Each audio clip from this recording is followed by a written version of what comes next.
Okay, hello everyone. Welcome to Stro's webinar, Ergonomics webinar.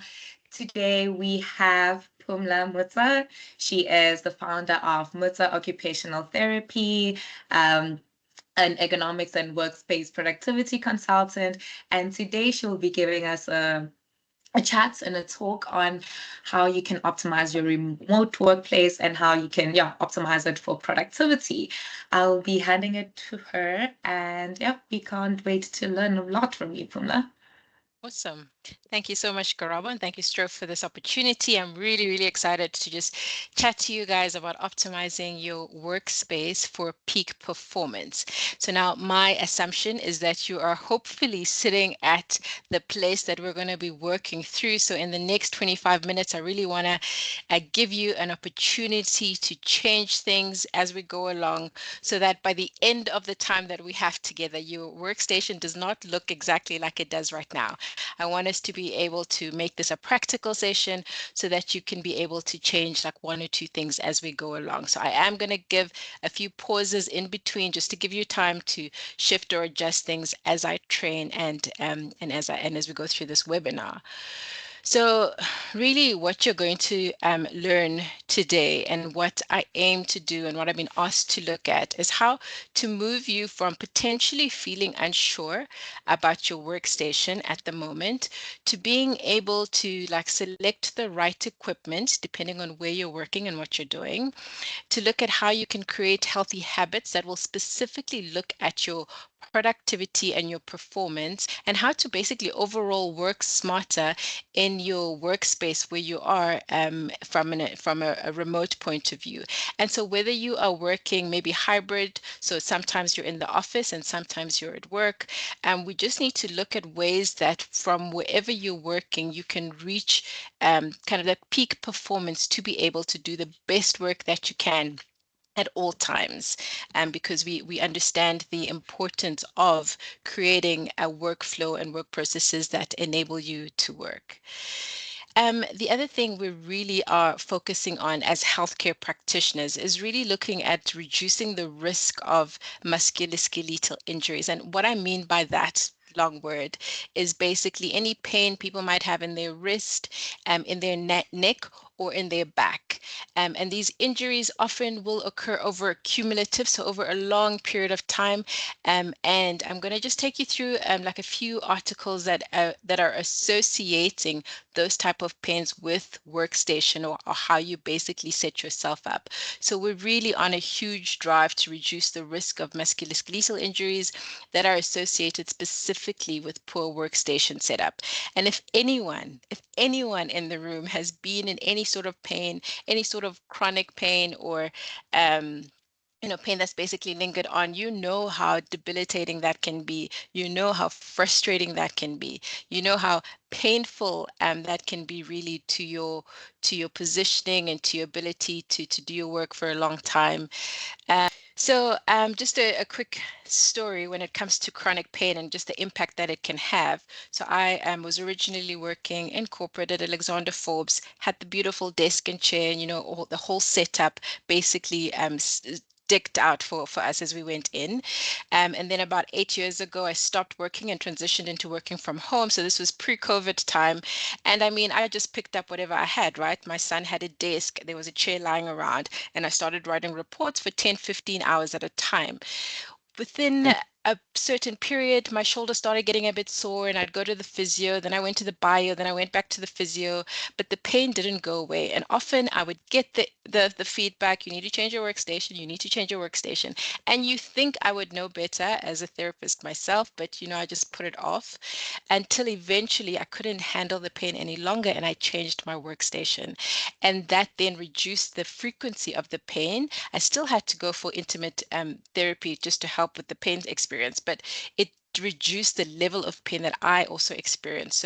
So if you are in pain, just know that there are things that we can do from a workstation setup, as well as still continuing with it with whatever sessions you're having, in order to reduce the pain that you experience and to be able to optimize your workstation. So what we are seeing in research is that often when home offices do not fit the worker. So from an ergonomic point of view, this can result in an onset of discomfort. And when I use the word ergonomics, all I'm really looking at is how you as a human being, as a person, are acting with the tools that allow you to work. So a lot of the definitions look at you from a biopsychosocial point of view, so your physical body, your emotions, and how you interact with the different equipment that you have. So that's all I mean with the word ergonomics. And so if your home office space or whatever space you're working on is not fitting with you and your unique height and weight and the way that you work, then that's when injury or possible pain can occur, because we're basically stretching your physical capability with the work that you're doing. Another research really looks at how there's an association between the design of the workspace and pain. And also another research article really looks at sitting for prolonged areas and how this can also impact on your fatigue level. So we're really on a drive to reduce the absenteeism, presenteeism, and looking at the bottom line of companies, but also for ourselves. I mean, I often will speak to people in office environments, and I'll say, yes, your work environment is important, but the people who actually really care about you and your health is you and your family, because that's where you are a lot of the time. So as we are going through the home office basics and what you need, I want you to think about yourself in terms of how you can interact with your environment to produce the work that, yes, your employer wants you to produce, but also to prevent injury and illness for yourself, for your family, for the longevity of your own life. Because as soon as we take ownership of that, then we're able to do things that will better equip us from an ergonomics point of view and from an overall health and wellness point of view. Okay, so I hope you're ready. I'm really hoping that you are at your workstations, because I'm going to take you through the basic equipment that I need you to have.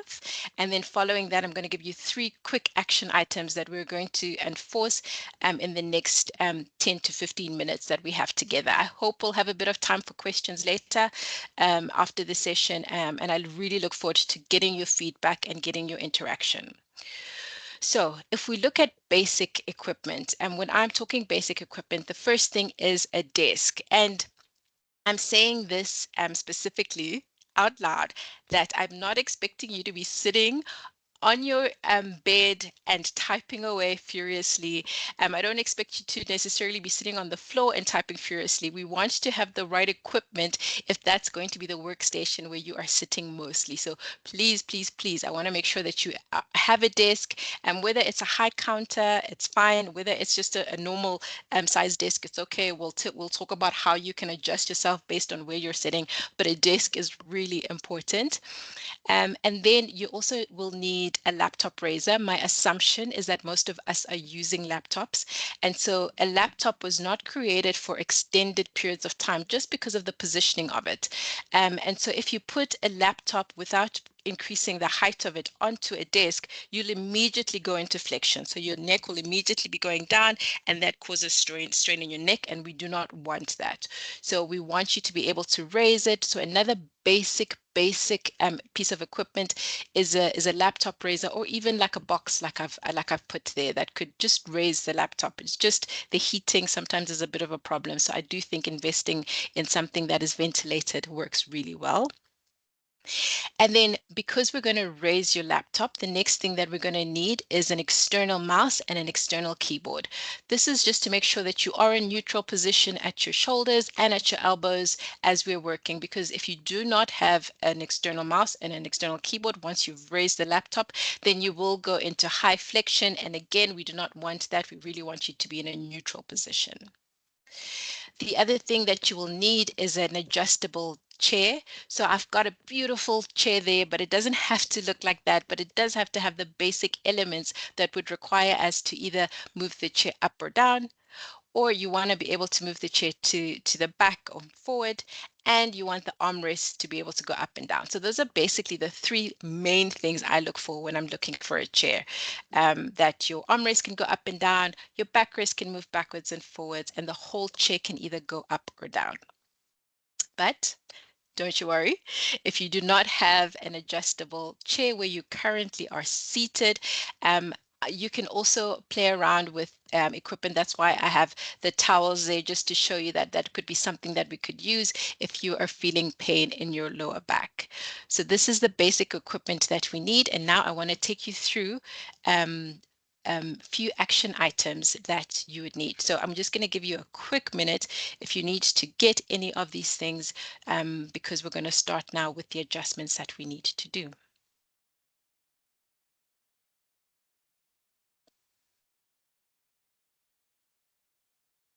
Okay, so again, I'm hoping that you are seated at the place where you can do a few of the adjustments that I'm going to take you through.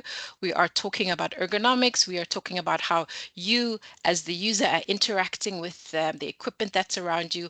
We want you to be in a neutral position at your joints. We don't want you to extend out of your joint range, because that's what will then cause the pain and discomfort that comes with musculoskeletal disorders. We want to make sure that you are working at your peak performance. And so we are going to start with action step number 1, which is basically implementing 3 quick fixes to your main workstation. So as I'm talking, I want you to be exploring, looking at your desk and understanding how your equipment works as it is right now. So the first thing, we're going to start with your chair. So if you have an adjustable chair, I want you to find the lever. It's potentially on your right side, where you can make sure that the chair can move backwards and forwards, just to see that you have that adjustability. So it moves backwards and forwards. Once you've got that lever down, you want to not have it at 90 degrees. You actually want to angle it a little bit outwards so that your back support. So if you can just imagine like a pressure point, like if I had 2 levers here, I'm going to use my lip gloss here and my phone. If I'm sitting at 90 degrees, then all the pressure is going to my bottom bones there. But if I take my backrest a little bit backwards, then the pressure is distributed along my spine. So that's the first thing I want to do. I just want to make sure that you're not sitting at a tight 90 and that you're sitting slightly back like that, to make sure that the pressure is all the way down. Then the other thing I want you to do is look at your backrest. So if you take your chair, your hand, and you look at the part of your back that goes inwards like this, so that concave part. So now what you want to do is make sure that from the chair, so this part here, I hope you can see my cursor. Just get a pointer. So this part here should be supporting the part of your body that goes inwards. So you want to make sure that that lumbar support is at the right place. Some chairs will have a lever here that you can push up and down, but some chairs don't. It's just about the height and your height. So you just need to make sure that if you take your hand and you put it on that concave part, that it is supported fully. So I hope you found that. The next thing I want you to do is look at your armrests. So that part there. So there should be a button on the inside of the armrest that takes it up or down. So the first thing you want to do is make sure that your shoulders are relaxed. You want to make sure that your elbow is at approximately 90 degrees, and then you want to position your armrest slightly above that, so that if the desk is there, then you are slightly above in terms of the 90 degrees. So just adjust that so that we are sitting at approximately 90 degrees there. So once you've done that with the chair, you want to scoot right in. But now I also understand that some people might not have these adjustable chairs, and you might not have an adjustable armrest. So what we tend to do then is that we'll encourage you to scoot right in underneath your table.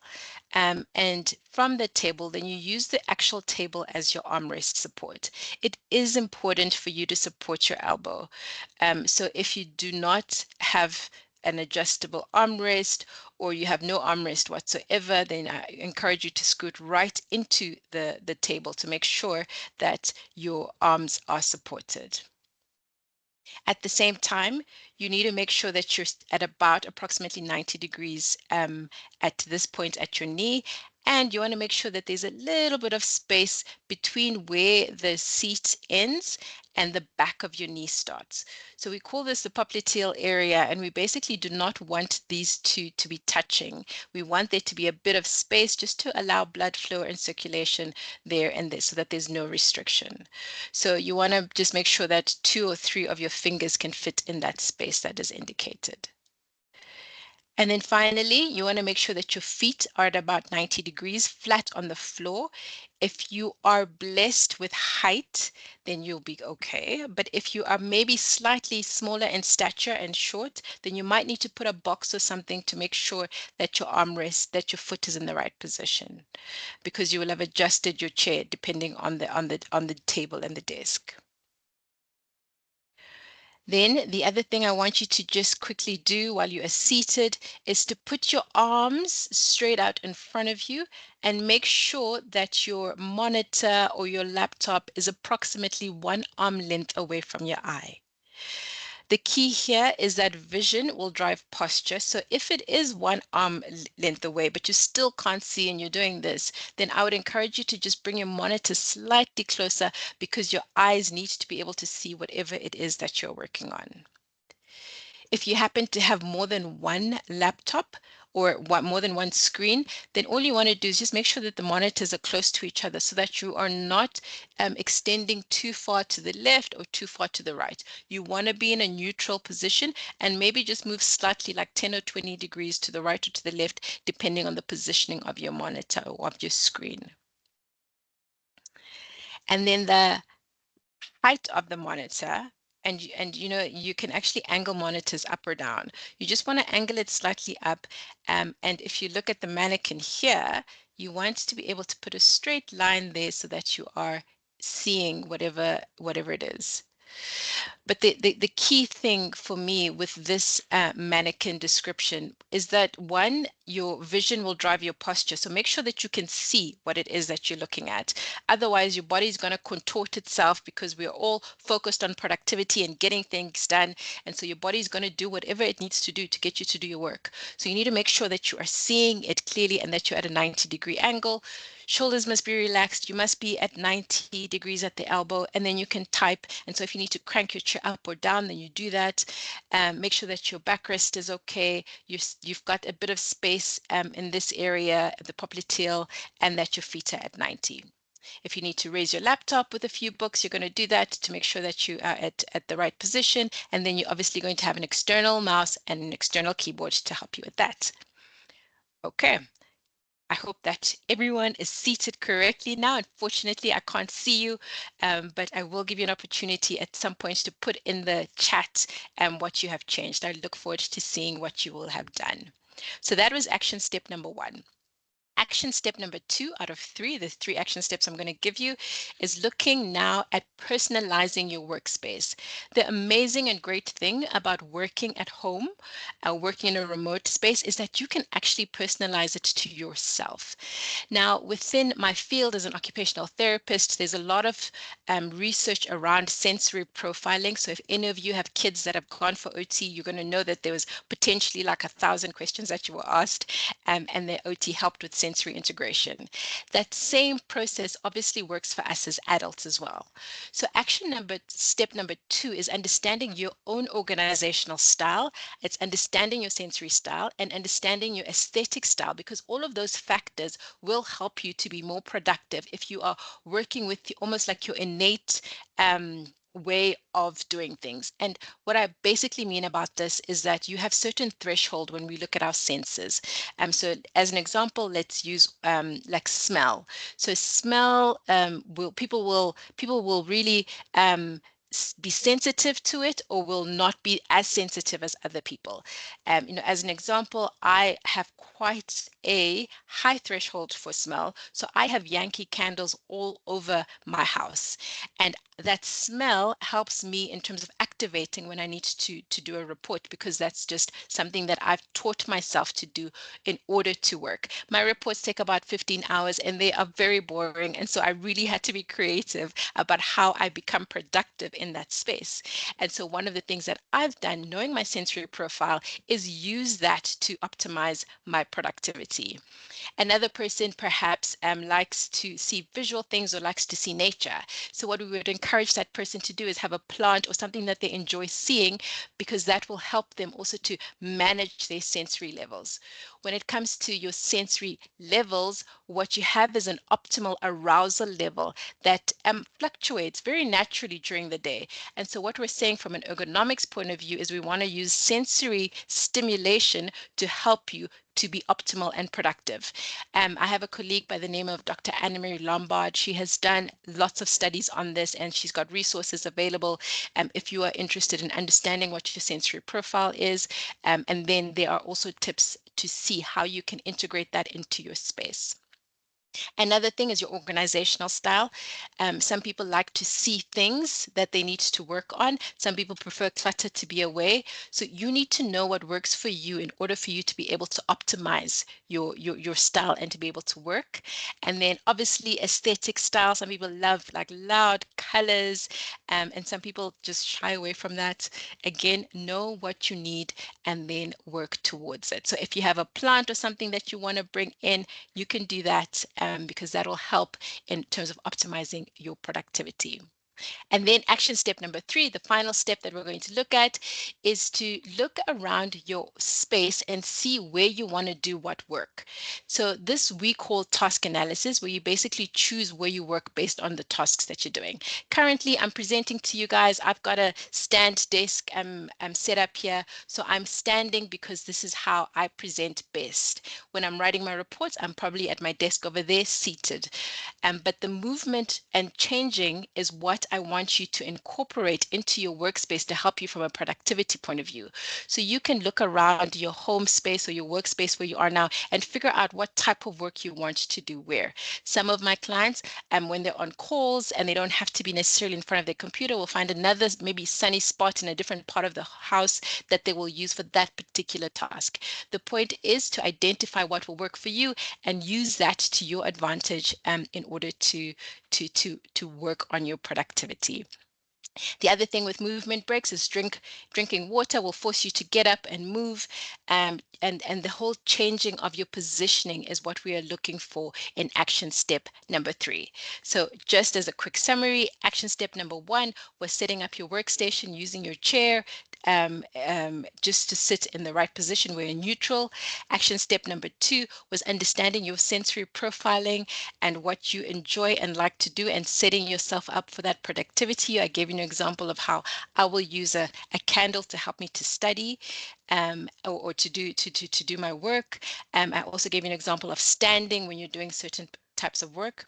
Action number 3 was the movement one. So now I want to quickly address mind blockers in the next few minutes, 2 minutes that we have. So one is that it takes too much time. I hope I have shown you in the 20 minutes that we've had that it doesn't have to be that long and that you can do it quickly. Secondly is that it's expensive. And I know chairs can often be an investment that is expensive. And I also have a resource available that can take you through the top chairs that I generally recommend. Chairs can range from 2,000 to 20,000. It just depends. But you can find something that will work for you. Another mind block is that you don't need to worry about it now, but working in the hospital, seeing pain pathology, I want to encourage you to please set up your workstation immediately, that it will help. And so before you leave, I would just like to challenge you to make one small change in your workstation today. And if you can drop it in the chat, I'm hoping Garabo can see the chat. I don't have view of it here, of something that you've either done or something that you will do in order to keep yourself accountable to doing the right thing for your musculoskeletal system. I really hope that you have enjoyed the session, and I'm open for questions if we have any time. And those are my details if you need any more information. Thank you. Thank you very much. Thank you so much, Phumla. Yeah, there's a question in the chat for you. Eddie is asking, in terms of screens, what is considered too wide? So when it comes to screens, it depends on how many screens you have in front of you, Eddie. I would generally make sure that you are mainly in neutral. So even if you've got a very wide screen and you're working mainly in front of you in a neutral position, that is perfect. The challenges I've had with some clients is if it is far to the left or to the right, and then you are predominantly beyond your 10 or 15 degrees out in terms of rotation to the left or to the right. So long as you are predominantly mostly in neutral position looking forward, you should be good. So there isn't like a hard and fast rule. I think it just depends on the work tasks that you're doing. So if you need to move it around on a day-to-day basis, I think that would help. And often your body will tell you because you'll start feeling like a strain or like you'll start feeling pain on the one side or the other side. So I would say you must listen to your body. One of the checks we often do is to first feel like where am I having pain points in my body at the end of the day, and then from that to be able to change or adjust in accordance to it. So that is what I would say. And the thing with wide screens is it should be bigger, so you should be able to see it, and then just make sure that you're in a neutral position. Beautiful. Next one is any tips on screen brightness and eye comfort? What is the second part? Brightness Uh, and eye comfort. eye comfort. Okay. So Yeah. fatigue and especially eye fatigue is also a really, really big thing, especially with glasses as well, and depending on what your prescription is like. Glare is often the biggest challenge that we have when it comes to lighting. And so when we're doing a full assessment, we need to just make sure that you have blinds or that you have curtains to close it, depending on where the sun is, because if there's too much light, it will cause eye fatigue. So if you are finding that your eyes feel tired and sore at the end of the day, then that is an indication that there might be too much light, in the position. I don't have offhand the readings that we normally recommend. I have them somewhere, so I can always send those to you. But as a general rule, you just want to make sure that there isn't too much light, and if you're feeling the fatigue, then it's potentially a sign that that is the case. Thank you so much, Pumla. We have a couple of people saying that they will definitely be raising their laptops. So yeah, thank you so much for that. And I'm not sure if that's a question from Eddie. He said something about, oh, office chair versus yoga ball to keep core engaged. Mhm. So my response to that is if you're changing it up. So if you're sitting on a yoga ball the whole day and you find you've got back pain or neck pain from that, then that is an indication that it's not going to be helpful for you particularly. So the key for me is to change your positioning. So I recommend chairs because they give you the right support depending on how long you're sitting for. But if you like exercise like crazy and you've got like tight abs and so sitting on a ball doesn't cause you increased discomfort, then absolutely go for it. So long as you are changing positions consistently, then you should absolutely be fine. And I think the thing with ergonomics, it's always you as a user with the equipment. So your own habits, your own height, all of that we take into consideration when we are looking at your setup. So either one, there's no right or wrong answer, there's no right or wrong way, but the key is just movement and changing your position and not sticking to the same position for too long, and listening to your body.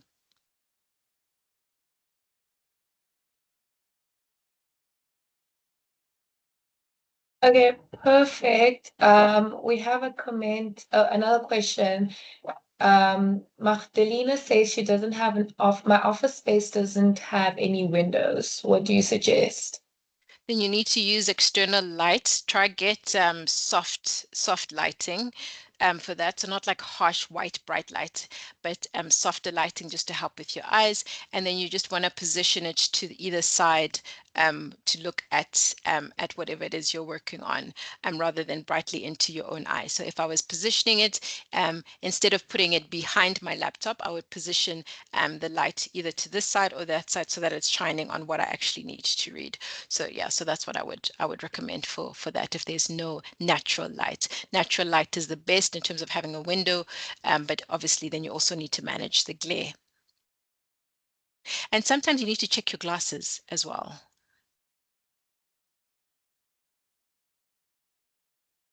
Thank you so much for that, Pumla. Okay, another question says, what causes carpal tunnel syndrome? Mm. Oh, that's a big one, and it's so painful. Mm. So carpal tunnel syndrome is often just from your, so this is a very sensitive area, this forearm area.